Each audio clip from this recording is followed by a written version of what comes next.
Should Amy and Metal Sonic be childhood best friends in Sonic 4? Because I've seen so many Sonic artists portray this idea, and honestly, I'm kind of obsessed with it, and this is how I see that story playing out in Sonic 4.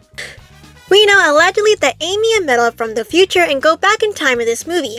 It's easy to assume that Metal goes back in time to defeat Sonic while Amy is there to save him. But before these events, I think Amy and Metal met beforehand. I think how they first met is where a young Amy Rose stumbled across a broken Metal and returns him back home, similar to what we see in Sonic Holiday Mania.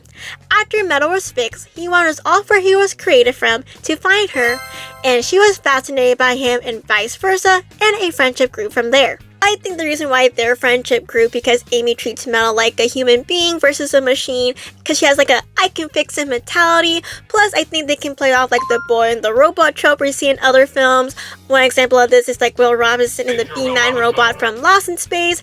I also see Amy and Metal also being like a reflection of Maria and Shadow of some sort, but instead of one of them passing, one of them, turns evil. But unfortunately, Amy and Metal friendship does not last. It does fall apart, mostly because no matter how much Amy tries to save him, Metal is still a robot at the end of the day and he can't fight what he's programmed to do.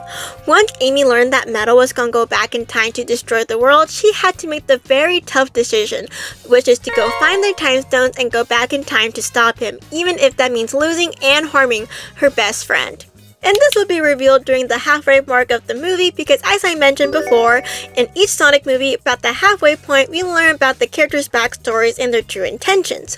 We see this in Sonic 2 with Knuckles and his generational trauma, and Shadow and Maria's friendship in Sonic 3.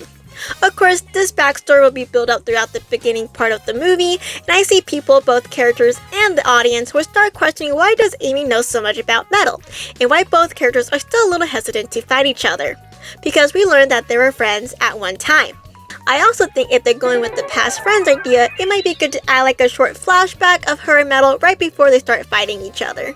I can see this also being the reason why Amy might be a little bit more hesitant with her feelings for Sonic, because I do believe that Sonic and Amy might fall in love in this movie, but it could be like a reverse situation where he's more into her and she's a little bit more hesitant, and the reason why she's so hesitant is because with her friendship with Metal and what it might cost her if she falls in love with Sonic. Anyways, that's how I see this trope playing out in the movie, but let me know your thoughts in the comments and make sure you come back for more of my Sonic predictions and how Sonic 4 would be if I wrote the script.